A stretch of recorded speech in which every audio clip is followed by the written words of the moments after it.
waaye li gën a rëy ci liggéeyam mooy taxaw gi muy taxawu ay étudiants ngir ñu def seen thèse de doctorat loolu sax lu mot a siiwal la fii ci Paris ndax nit mën naa ne fii ci Paris di def thèse am ci Ndakaaru yi ñëpp xam ngeen ko te moom mooy directeur de la formation doctorale yaakaar naa mënees naa lim ñu bari ñoo xam ne ñi léegi ñi ngi jàngale ci système bi te moo leen formé démb rek maa ngi ko naan xam naa Jaawo Fay 6 waaw lu mat juróom-benn ngi ci biir système bi ndax yàlla dafa maa baaxee Jaawo Fay moomu bi mu defee mémoire am ci sëñ Moussa Ka ci Gézawu Chakour daf maa joxoon mémoire bi yàgg na ndax dafa am ku nu bokkoon xam muy suñu wëllëre ba man loola dimbali woon na ma lool ci jamono yooyu ci samay gëstu boobu ñëwaguma sax Europe yaakaar naa jiitu na 89 mbaa mu jege ko muy liggéey bi nga xam ni moom la ab taalibe murit jëkk a sottal ci université Ndakaaru ci wàllu wolofal boobu moom mii moo ko taxaw ma di ko laaj démb nag mënu ma jaawale léegi sax maître d'enseignement et de recherche la ci FASTEF ci la ma waxee ni mat nañ juróom-benn yoo xam ne ñoom ñëpp moo leen taxaw kon loolu yéen xale yi def thèse ngeen xam ko li ci dolli ko rek mooy suñu borom da ko dimbali ba ci wàllu wolofal mu di ci liggéey xam ngeen ni wolofal bokk na ci fànn yi nga xam ne Serigne Touba da cee def xar baax te waa Sénégal ba léegi joxaguñ xar baax ji gëddaam gis ngeen lii sëñ Abdoul Aziz Madialis wax ni mbiri sëñ Touba dafa sotti cohérent ba doog boo ko dee xool day mel ni luy wëlbati sa bopp loolu lu wér la ndax da ngeen di seet jëmm joo xam ni ci réew wolof la ko suñu borom wàccee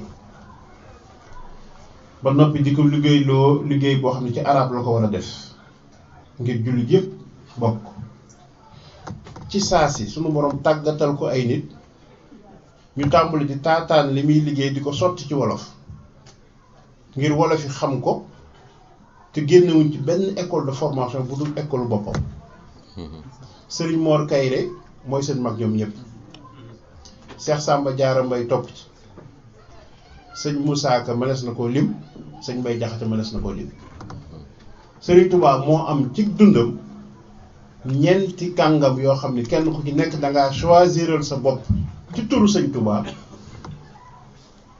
développer langue nationale. da ngeen di seetlu nag ba ñu amee indépendance ba tey daanaka ci moom mii la tàmbalee boobu ba tey séminaire yeeg colloque yeeg conseil des ministres yeeg ñi ngi wax rek langue nationale sëriñ bi moom yoonu murit dafa concomitant ak promotion des langues nationales sëriñ Moussa Ka liggéey ci lu bari lool sëñ Mbaye Jaxate liggéey ci lu bari lool daanaka lu nit di sàkkoo xam ci ak taalibe sëñ Mbaye Jaxate bind na ko may sant yàlla bu baax ndax suñu borom baaxee na may ba ma nekkee étudiant murit maa jëkk a taxawal stand exposition ci wolofal jagleel ko ñeenti wolofalkat yi kenn ku nekk ñu dem ci sa njaboot sa xalifa interview la kenn ku nekk ñu dajale li nga bind kenn ku nekk ñu seet fànn nga gënoon a mën a bind kenn ku nekk ñu defal la stand waaye stand yi ba mu taxawee ñu di ko def ci penku jumaa ji ci màggal gi murit bu fa ñëw rek daal ndax sotti gi mbiri sëñ Tuubaa sotti moom mii nag mën naa ne mooy premier intellectuel universitaire bu jël wolofal fullal ko tabbal ko ci biir enseignement bi ci faculté des lettres kon nag yàlla dimbali na ko ba suñu mébét ñun ñëpp mooy la promotion des langues nationales suñu borom féetale na ko ci ak wàll yal na yàlla yéwénal liggéeyam lépp sotti indaale na ay téere yoo xam ni nee nañ ma sax jeex na waaye nañ ko yëkkati rek ba nit ñi gis ko ndax ku ko bëgg mën a xam ni mu mel waaw indaale na yii dafa mel ni li mu ci indi jeex na waaye du ñàkk mu mën leen ci yónneewaat leneen titre bi mooy l'épopée de Cheikh Ahmadou Bamba de Serigne Moussa Ka l'épopée de Cheikh Ahmadou Bamba kon moom la ñu firee Gézawu Chakour bu Serigne Moussa Ka nga xam ne bàyyiwul dara mboolem lu murit war a xam rek ci jaar-jaari sëñ bi ci jéeri ji ak ci géej gi yëpp sëñ Moussa Ka taalif na ko Serigne Touba yi jox ko ci ndigal ñaanal ko ci taxawu ko ci kon nag kooku moo nekk seen kanam bëgg a jàppale waa Tawfekh ci liggéey bi ñu ngi koy jox lu toll ci 45 minutes su ko defee mu seet nu mu ko soobee rek mu présenté liggéeyam su yeggalee su ko waxtu yu mayee bu amee ñu bëgg a laaj ay laaj ñu may leen ñu laaj kon sëñ Bassirou Dieng bismillah.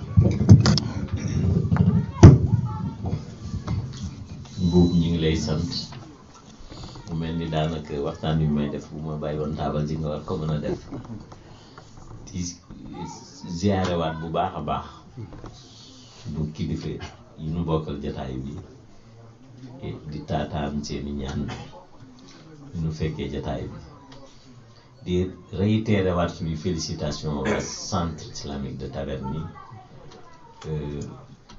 ndax lii jaaxaloon africain yi jëkkoon a ñëw Europe gis naa ci ñoo xam ni ba ñuy jógee Sénégal daanaka dañ doon wax naan kii bi muy am bac c'est un génie am ay mention très bien ci mathématique yu ma xamul quelques années boo dajeek moom fii mu doon épave boo xam ni sàngara ak drogue da ko lekk ba nga ni xanaa kii du kan doon wax génie ba mu am mention très bien ci bac moom moo mel nii ci mbeddu Paris Sëñ Tuubaa ñëw liggéeyaat mbooloo mi ba étudiants yi ma dajeel fii ñu sol seeni xaftaan koo jox mu damaa ngi def master wala doctorat alhamdulilahi rabbil alamin alhamdulilah suubu ci waxtaan bi ñu ko waxee léegi nag ci Moussa Ka nee na bépp làkk rafet na buy gindi ci nit xel ma ci tudd ci jaam ngor la. C'est là où commence la révolution des langues nationales. Bépp làkk rafet na, toute langue est belle. buy gindi ci nit xel ma si elle éveille l'esprit ci tudd ci jaam ngor la et dit la dignité de l'homme. Voilà ce que dit Moussa Ka. Toutes les langues du monde sont des langues de savoir et de pensée. Loolu la ñu Sëñ Tuubaa jàngal. La communication d'aujourd'hui sera, contrairement peut-être à ce que nous, essentiellement historienne. Nous présentons des éléments d'une thèse de doctorat soutenue par un de nos doctorants sur Mame Cheikh Ibrahima Fall. Alors nous en profitons pour lancer un appel. Depuis 4 ans, nous sommes à la recherche de 4 000 € pour l'éditer et l'inscrire au programme de l'université. L'appel est lancé. Il y aura 2 grands points. Le premier point sera assez bref, consacré à la biographie de Mame Cheikh Ibrahima Fall, généalogie et formation. Mais ce qui nous intéresse ici véritablement, c'est le second point, l'œuvre de Cheikh Ibrahima Fall. Nous retiendrons 4 points. 1. L'organisation, l'organisateur social. 2. Le propagateur du mouridisme. 3. L'œuvre politique, l'acteur politique. 4. Le précurseur de l'insertion des mourides dans l'économie. La biographie. Voici la généalogie, comme nous le disions tout à l'heure, d'un homme qui est né au cœur du système Tiaddo et des Garmi. De son vrai nom, Ibrahima Ngoné Ndiaye Fall, surnommé Yapsa Khanch par sa grand-mère. Cheikh Ibrahima Fall serait né, selon nos sources, vers 1855, non pas à Touré Atoumane comme l'indiquent les archives nationales, mais à Diaby Fall dans le Ndiambour. Selon nos sources, Diaby Fall est un village séculaire qui fait partie des localités historiques du Ndiambour appelées Fallen du Nord Fall, qui ont hébergé les premiers lamans du Kadior. On a parlé de Amari Ngoné Sobel hier, qui sont devenus plus tard les dynasties royales du Kadior et du Bawol. Après le démembrement de l'Empire du Jolof, survenu entre le XIIIe et le XIVe siècle. Cheikh Ibra Fall est le fils aîné de Ahmadou Fall, petit-fils de Biran Diaby Fall et arrière-petit-fils de Atoumane Fall, qui est un descendant du Damel Amari Ngoné Sobel, fondateur donc de la dynastie des Damel. De par ses origines paternelles, Cheikh Ibrahima Fall est un Garmi, un noble descendant des 2 grandes dynasties royales du Kadior et du Bawol, à savoir les Guèye et les Dorobe. Et vous savez, vous connaissez le fondateur de la ligne Guèye, c'est Lat Sukaabe Ngoné Dièye. Les historiens le comparent à Richelieu. Je disais hier que aucun homme politique sénégalais n'est encore sorti du savoir politique de Lat Sukaabe Ngoné Dièye. Aucun. Tout ce qu'ils font, demandez-moi, je vous dis, c'est ce que faisait exactement Lat Sukaabe Ngoné Dièye jusqu'à nos jours. Je disais l'autre jour que c'est le premier qui a compris comment amener les grands électeurs à faire de vous un roi. Il était du Baol. Jamais un fils du Baol n'est devenu Damel du Kayor. Ça a toujours été le contraire. On devient Damel, ensuite on va à la conquête du Baol. Lui, il ne devait pas régner. Il était simplement le fils du Tenké Yassine. Mais voilà ce qu'il fit. Ses frères lui confient le pouvoir pour 1 an, 2 ans, le temps de revenir. Il en profite pour chaque semaine ou 15 jours. Vous connaissez le fameux Wouré. Tous les princes passaient leur temps à faire des Wouré. Il a élaboré, lui, des billes en or massif. Les quelques 10 électeurs qui doivent choisir le domaine, il en invite un tous les 15 jours. Après le jeu, il vous dit, mais vous pouvez ramener cet or-là à votre famille, moi je n'en ai pas besoin. Et il a fait comme ça le tour des 10. Reconnaissez là-bas les valises d'Abdoulaye Wade. Tous les grands électeurs du Kayor sont venus jouer avec lui, sont repartis avec leur bourse d'or. Ah, qu'est-ce qu'on doit faire de lui? Quelqu'un qui de loin vous traite ainsi, à côté de vous,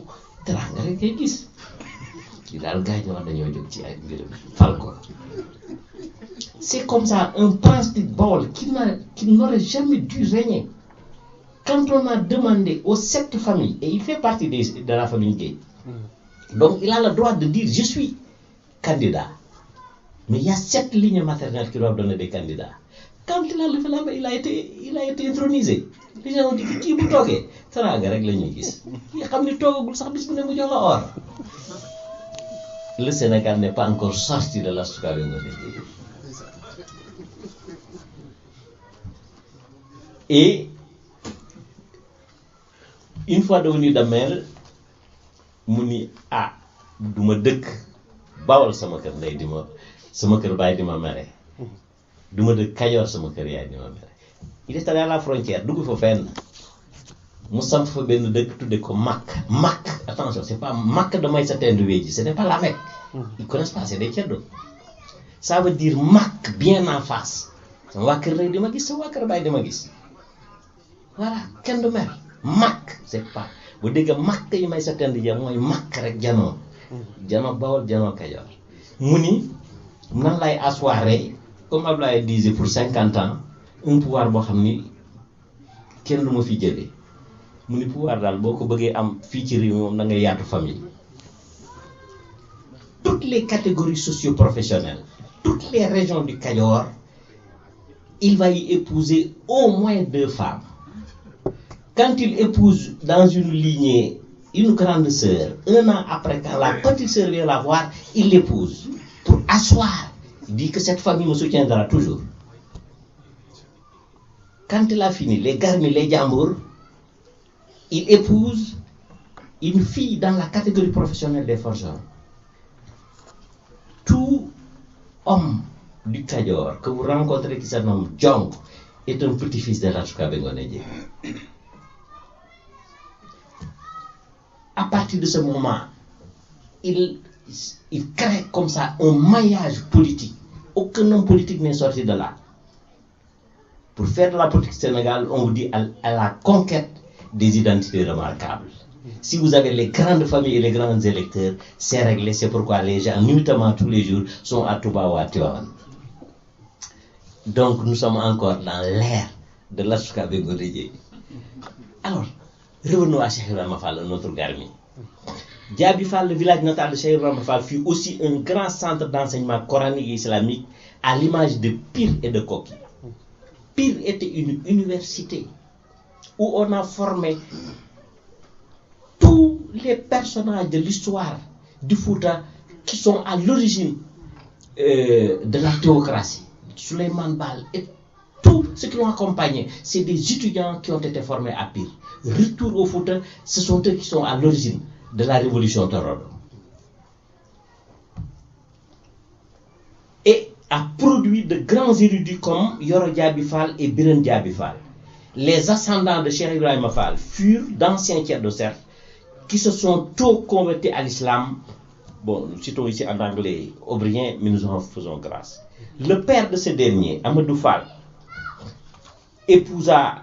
se maria dans sa famille maternelle avec Sokhna Seynabou Ndiaye, originaire de Ndiare Ndiaye, localité située entre Ndiagne et Warax, au Ndiambour.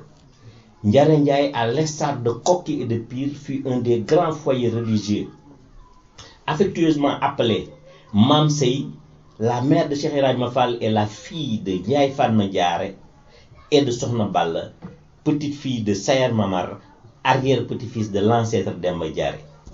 Elle fut une femme pieuse, généreuse et fit ses humanités coraniques et religieuses à Ouargui auprès de son oncle Serigne Cheikh Ndiaye. Voilà quelques éléments pour la biographie du personnage. Quelle est sa formation? Jeune, Cheikh Ibrahima Fall apprit les rudiments de la langue arabe et du Coran auprès de son père Amadou Fall, puis chez son oncle maternel Serigne Saliou Ndiaye, comme l'ont confirmé les chercheurs comme Aubrien et autres. Ainsi, outre sa maîtrise du Coran, Cheikh Ibrahima Fall acheva sa formation dans des sciences islamiques telles que la théologie tawhid, la jurisprudence fiqh, le commentaire du Coran, tafsir, la grammaire, la rhétorique, la langue arabe, qu'il parlait et écrivait couramment, contrairement à ce que les gens pensent. La production de son œuvre religieuse et arabe, le Jasbul Mourid, manuel du parfait Mourid, et la formation religieuse qu'il assura à des grands mystiques mourides, Abdoulaye Yassine Diop, les poètes Samba Diaré Mbaye et Cheikh Moussa Ka ont été formés par Cheikh Ibrahima Fall, attestent de la solide formation islamique de Cheikh Ibrahima Fall et remettent en cause les nombreuses thèses et l'imaginaire populaire qui le caricature comme un tiers de païen, inculte ou même débile. C'est des idées colportées comme ça. Cheikh Ibrahima Fall passa sa jeunesse dans le cœur du Ndiambour, qui fut à l'époque un pôle de convergence sociopolitique, culturelle mais aussi économique. Je vous dis que le Ndiambour, depuis le XIe siècle, chaque fois qu'une famille entre dans l'islam, il quitte l'espace tieddo et vient s'installer au Ndiambour. Toutes les cités du Ndiambour, prenez n'importe laquelle, a été fondée par une famille qui est sortie du système tieddo pour venir s'installer là-bas. Ça va devenir le foyer islamique le plus puissant. Et Niambrelo, où Cheikh Ahmadou Bamba ira à la rencontre de Sokhna Aminata Lo, les Lo ont été les premiers dans cette terre wolof à maîtriser le Coran. Cheikh Ahmadou Bamba dit, allons chercher dans une famille qui peut-être depuis des siècles, hommes et femmes, nous ñëpp dañoo jeex ci Alxuraan. Alors je disais l'autre jour que un jour les anciens autour de discuter, comme le disait Serigne Bass, les entendants moo doon moom de kuy takk jabar danga soxna danga daan dem sa njaboot rek ñaa ngi nangam dinaa moom wax dana mu ni tëll buntu ba nee na Ibra Fall ni maa ngi nii mu ni seetal leen ma ci benn sant, donc un guéño, un seul nom. ñu ma bindal kaamil ci suba gi ñu nekk bala ñoo julli timis téeméeri kaamil ñu ne ko Mbàkke ci Sénégal kii ci genn guéño benn sant kooku de mëloo yi rek ñoo ko may mu ni kon seet dem leen seet li ma mëloo yi dégg naa ba timis si dafa dem indi këyit bu bare bare dégg naa balaa timis sa jot ni ko sëñ bi liggéey bi mat na yu naa kaamil bu ñu ko jox du ko ubbi danaan ko nii ji rek ni bii de mat na tuwaar kàlla bu manqué benn araf bu ko nee nii ñëwaat bii de ci ubbi benn bu mat mu ne am na ñu doon laajte lu tax ma dem ñëw delloo lii moo tax dugaat tëjaat mu tuba noonu la doon éduquer par l'exemple deret ak le sang ak nangam ak nangam kan moo see ci alxuraan ak kedd jën man Sëñ Tuubaa kooku laa soxla kuy tëggu maa ci bokk ak may jàmbaar ak maa bokk moom may nijaay ak may ana kuy taalibe ana kuy muslim. Cheikh Ibra Fall passa sa jeunesse au cœur du Njambur qui fut donc à l'époque un pôle de convergence sociopolitique.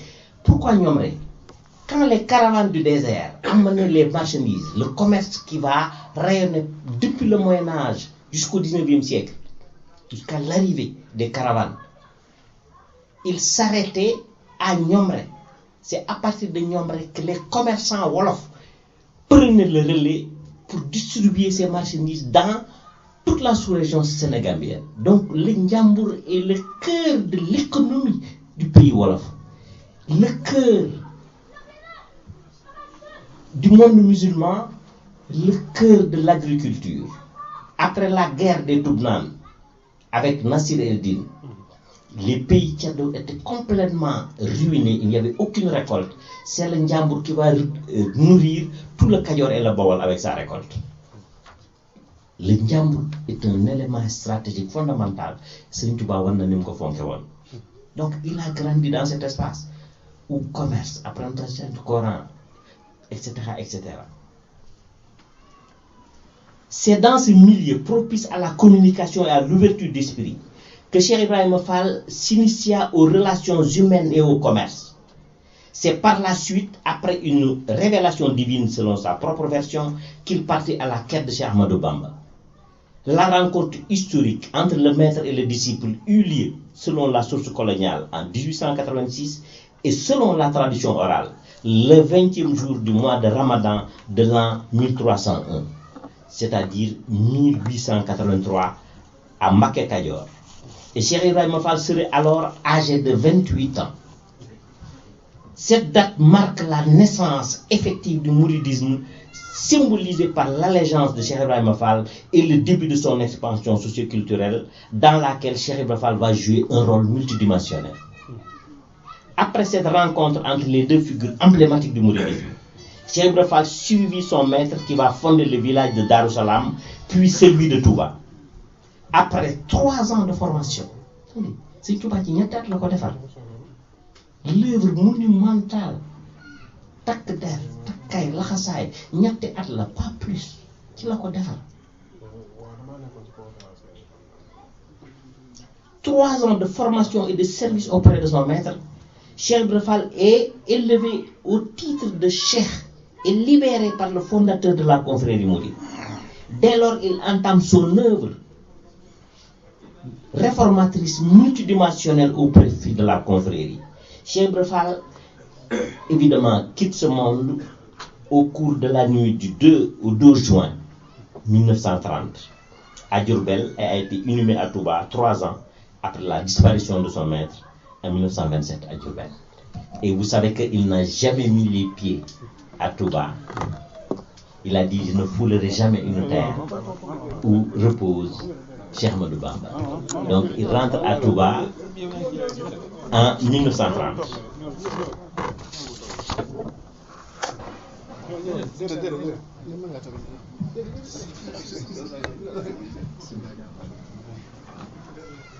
Entrons dans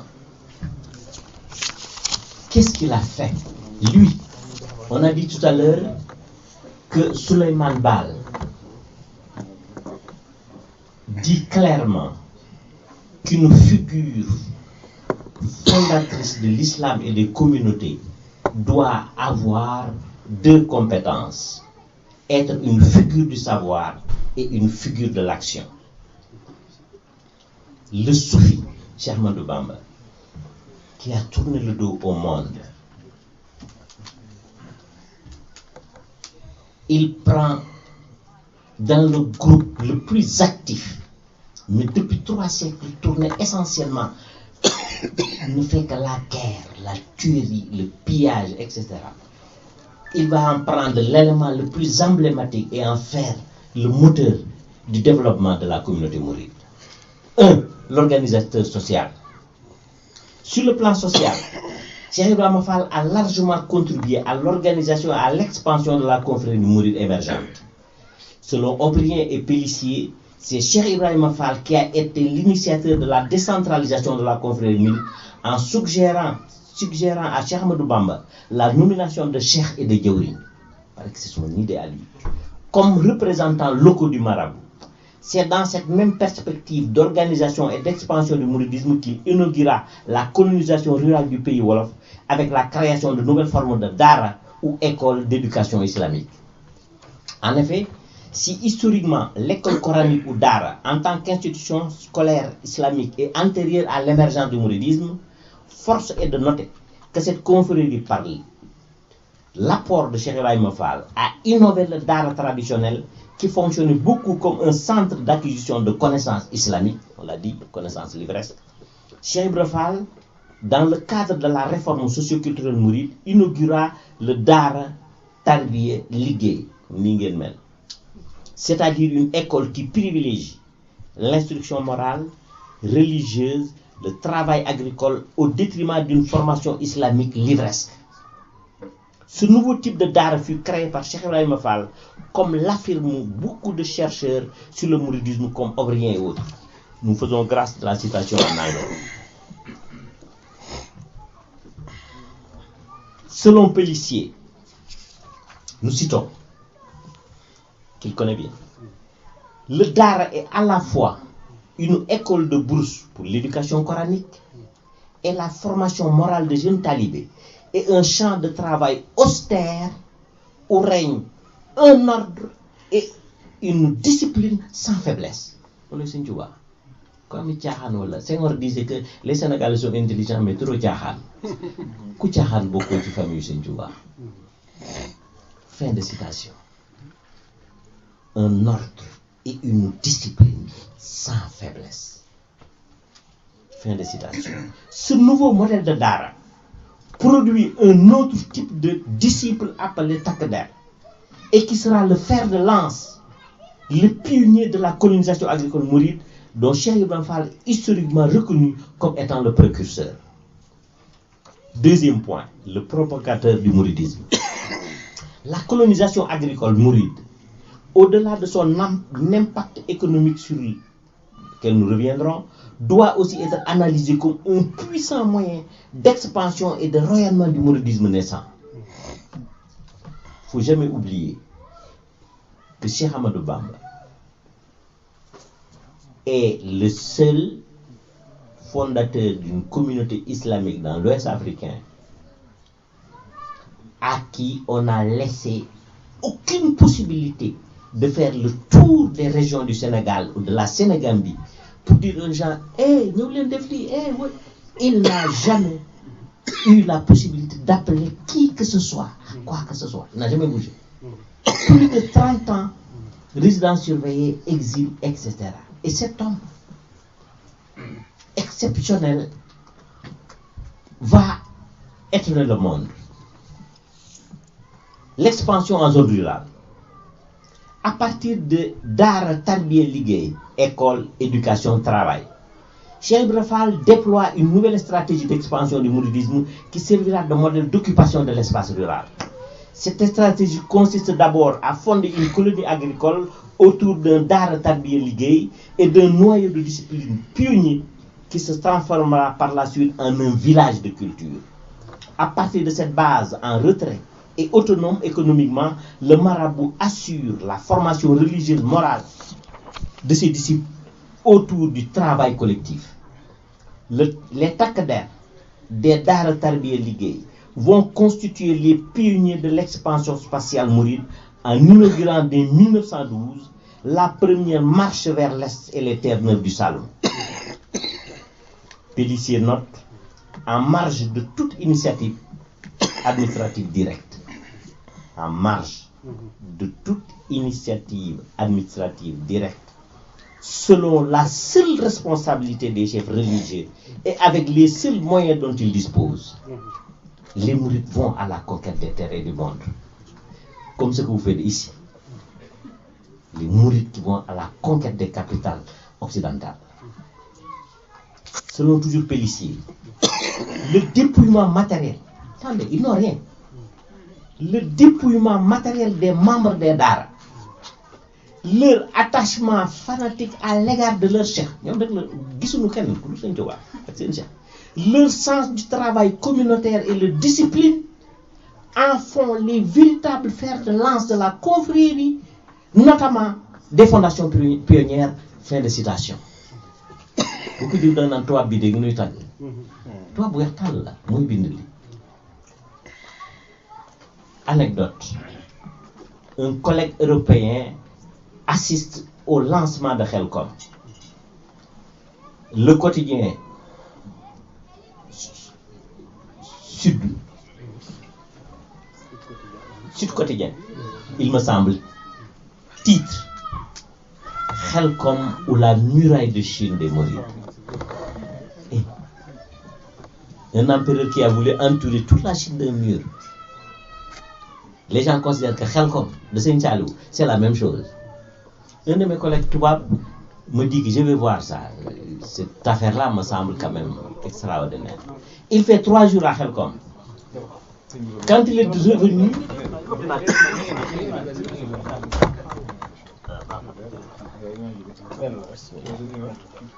quand mon collègue est revenu de Khelcom, il est resté silencieux. Il m'a appelé. Il me dit, cher collègue, j'ai un problème. Je lui dis, lequel? Il me dit, non, tu dois vous poser une question. Est-ce que les Sénégalais que j'ai vus là-bas, à Khelcom, sont issus des mêmes familles que les Sénégalais qui sont au pouvoir et dans l'État et qui pillent tout? Il me dit, non, dites-moi, ce n'est pas les mêmes familles. Je me dis, si ce sont les mêmes familles, non, ce n'est pas possible. L'abnégation, la capacité de travail, les gens que j'ai rencontrés là-bas, ce n'est pas les mêmes qui sont dans l'État et au pouvoir ici et qui pillent tout. Ce n'est pas possible. Ils ne sont pas des mêmes familles. Je dis qu'ils sont des mêmes familles. Il me dit donc, vous Sénégalais, vous avez un problème. Il me dit, moi je vais rentrer chez moi, mais je vais vous dire une chose. Professeur Dieng, le jour où les Sénégalais pourront transposer les valeurs que j'ai vues à Khelcom dans la gestion du pouvoir, le Sénégal sera un pays émergent en 25 ans. Je ne sais pas si vous avez fait jox leen murid yi Sénégal ñu développé ko ci 25 ans la ma tubaab bi wax sama collègue xaw ma nag lu tax ñi ngeen fa teg lu ngeen teg ñu ne ko fuuf ay milliards ak loo teg ñu yow ci ñëli bëgguñu dara lépp ñu liggéey pour nit ñi fexe leen ba ñaari valeur ñaari groupe yooyu daje xaw ma nu ngeen koy defee nag waaye valeur yi fee fexe leen ba ñor réew mi yor ko yéen de nañu xaar suñu kilifa yi yéen a seen liggéey la ciy xaar waaye sëñ Tuubaa moom ay mbiram moom lu jot rek incha allahu rabbi. Une fois l'éducation du talibé ou disciple terminée, le marabout dissémine ses cheikhs ou représentants qui vont fonder de nouvelles colonies rurales. Il nomme un djawriñ qui le représente localement avant de s'installer dans une nouvelle zone de propagande pour y reproduire le même modèle d'occupation de l'espace. Partout où Cheikh Ibrahima Fall met en place un cadre, dès que c'est lancé, il est déjà parti pour un autre coin du monde. Il ne s'arrête pas, c'est une machine. Ainsi, dans chaque village fondé, Cheikh Ibrahima Fall y fixe une population autour d'un djawriñ qui coordonne un daara dans lequel les disciples s'adonnent à l'éducation tarbiya et aux travaux champêtres. Au gré de ces nombreux déplacements en zone rurale, Cheikh Ibrahima Fall met en place un réseau satellitaire très dense de villages de culture qui sont à la fois des pôles économiques et des centres de rayonnement de la culture mouride. Cette stratégie d'essaimage et d'occupation de l'espace initiée par Cheikh Ibrahima Fall et dans lequel le Daara et les Takder ont joué un rôle fondamental a été analysé par Pélissier qui, dans le cadre de la colonisation des terres neuves par les Mourides, déclare, nous citons, le Daara est en effet une installation mouvante, à la fois dans le temps, puisqu'elle peut se transformer en village en vieillissant, et dans l'espace car sur le front pionnier. Et elle est le type même de la fondation d'avant-garde, jouant le rôle de section d'assaut. C'est comme si elle était à l'armée, de sections d'assaut destinées à être relevées par le gros de la troupe. C'est une armée, les mouridismes. Les cultivateurs chargés d'assurer l'occupation permanente du terrain. Fin de citation. C'est encore un tubaab mooy tagg murid yi fii bu weex tàll ñi ko yóbbu woon Gabon. L'adaptation de cette stratégie d'expansion par les autres marabouts mourides a permis à la confrérie de connaître un succès fulgurant en zone rurale et de transplanter le mouridisme de son milieu originel, le Baol, au reste du pays wolof, notamment dans le Kajoor, le Waalo, mais aussi en pays sérère. L'expansion en pays sérère, faut qu'elle mos a dugg. En effet, en plus du pays wolof où il a inauguré l'expansion de la confrérie mouride par le biais de la colonisation agricole, Cheikh Ibrahima Fall a été aussi le précurseur de la propagande culturelle mouride en milieu sérère. Cheikh Ibrahima Fall fut le premier marabout mouride à entrer en contact avec l'ennemi sérère qui constituait une cible privilégiée dans la rivalité religieuse entre l'Église et l'islam pour l'adhésion des sérères à leur doctrine. Vous savez que Maba Diakhou Tomba à Somb, son projet d'islamisation du pays sérère n'a pas abouti. Le monde sérère attend le mouridisme. Déjà en 1903, les archives coloniales signalent la première extension du mouridisme au Sine Saloum sous la houlette des disciples de Cheikh Ibrahima Fall. Nous avons relevé ceci, le Sine Saloum, nous citons, qui heureusement n'est ni musulman, c'est de toi qui écris, ni catholique, ni protestant, est envahi par une nuée de sérieux mourides qui prêchent l'islam. Fin de citation. C'est de toi que tu notes dans les archives. Attention, le Saloum qui n'est ni musulman, ni catholique, ni protestant, est envahi par une nuée de sérieux mourides qui prêchent l'islam. Fin de citation. La présence de Cheikh Ibrahima Fall et de ses disciples est aussi signalée par les archives nationales dans le Saloum, plus précisément à Khaban avec Abdoulaye Diaw et à Tasset avec Cheikh Madiop.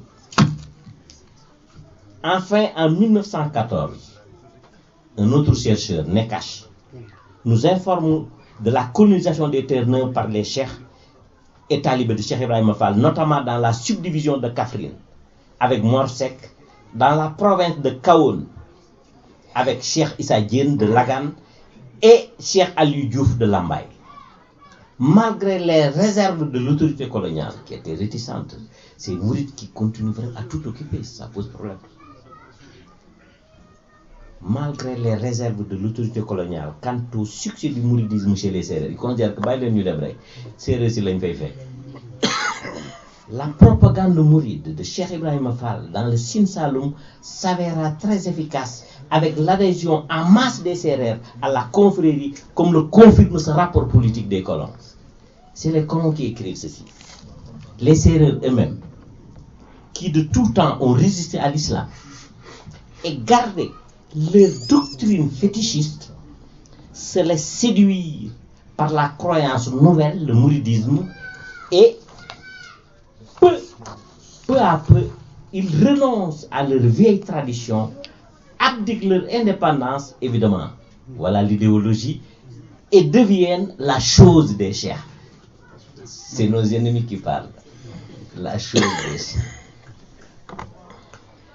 Mais, alors, voilà celui que je ne considère pas comme un intellectuel.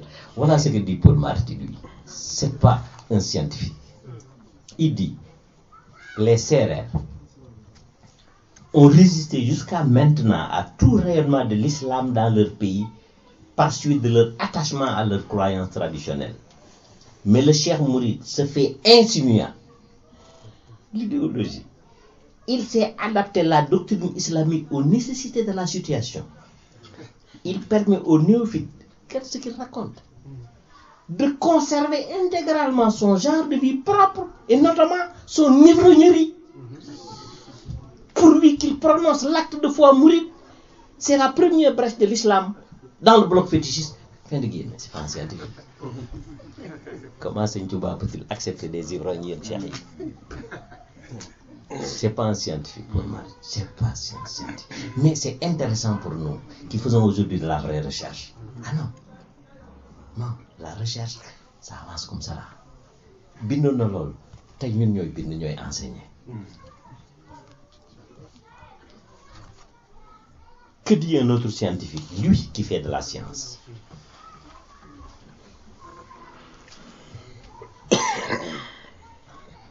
L'assimilation lente et progressive des Sérères par les Wolof Mourides résulte de plusieurs facteurs qui sont entre autres.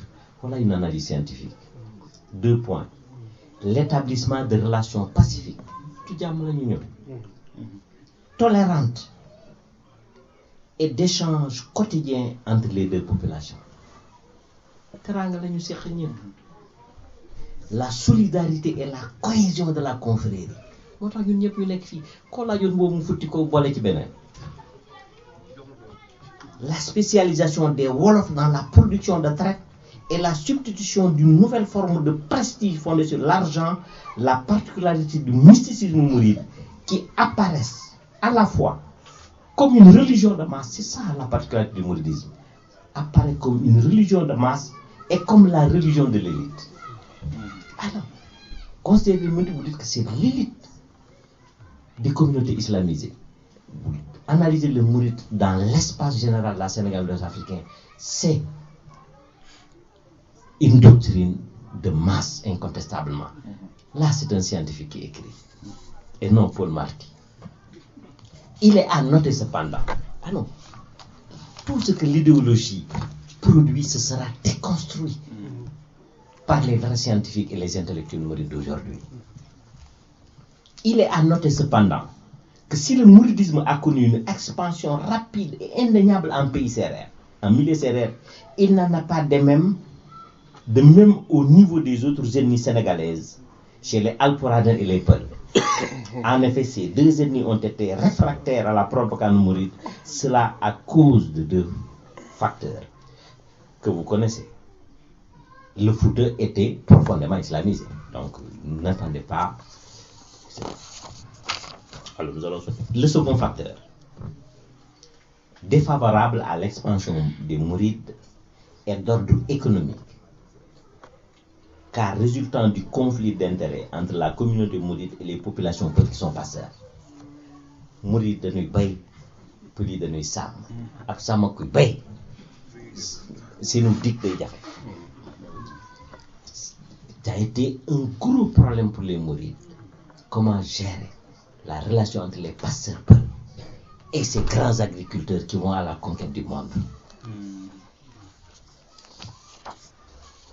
En plus du milieu rural, zone naturelle et originelle du mouridisme, on a dit que la Tijaniya est l'islam des villes, le mouridisme à l'origine est l'islam du monde rural.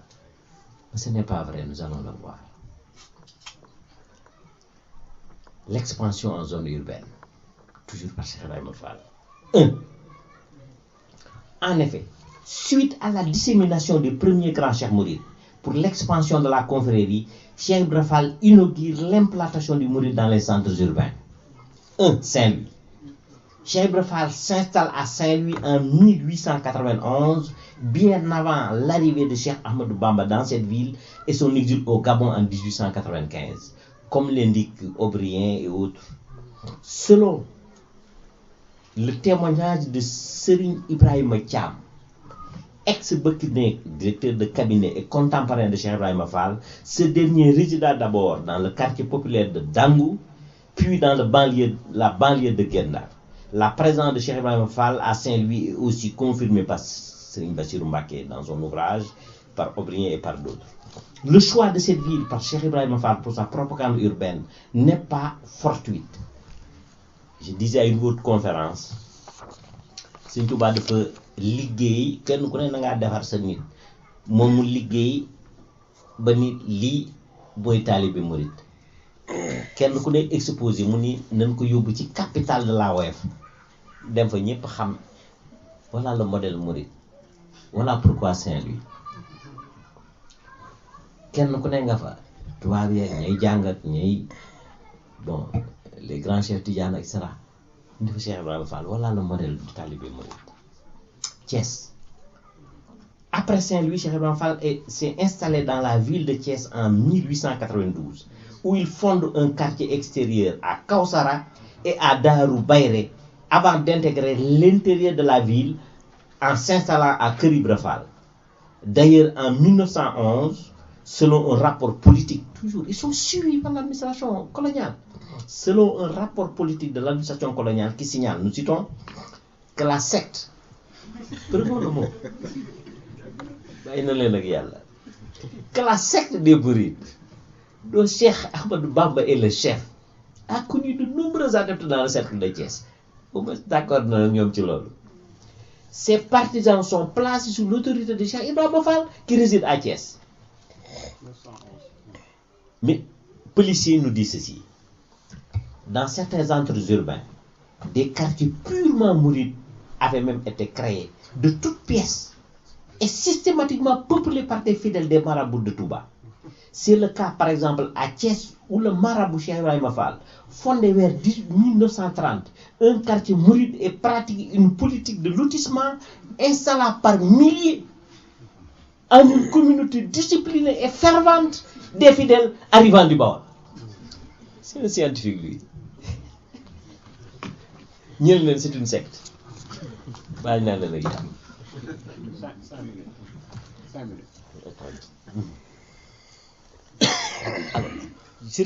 je n'arriverai pas peut-être à la fin de mon propos. Lu comp ci liggéey ci Cheikh ci mouridisme ak Cheikh Ibrahima Fall ñun ñëpp alhamdulilah fukki exposé bi yom baax na.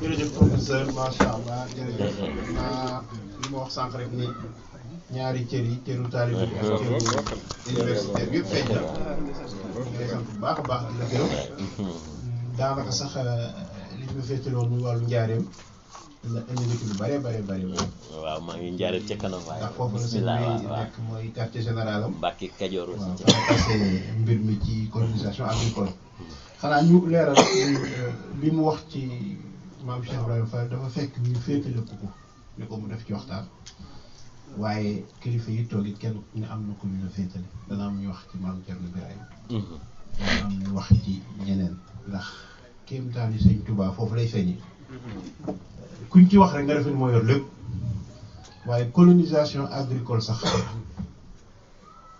1907 ji nga xam ni ci la ñu wax ni ci la ko sëñ bi tàmbali fekk mi ngi ceyeen mu joxe ndigal yeesalaat ko bi mu ñëwee njaareem 12 booy seet maam Thierno Birahim sëñ Fallou ak sëñ Modou Moustapha ñoo tàmbali liggéey